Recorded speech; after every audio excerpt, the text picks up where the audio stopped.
Today we are going to discuss about this relay. Okay, so this relay here are the contacts here. Is our contacts. These are normally closed, and the bottom one here are normally open. Okay, so when you put manual, see guys, because this one is normally open. So when you press this one, it will close. And also you can do this one by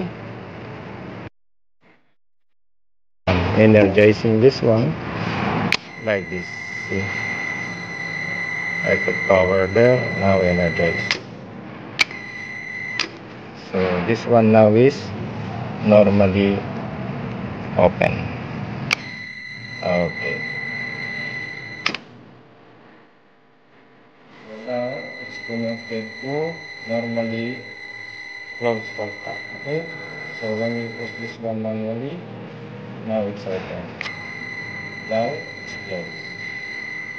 But using energize, now it's open, now it's closed.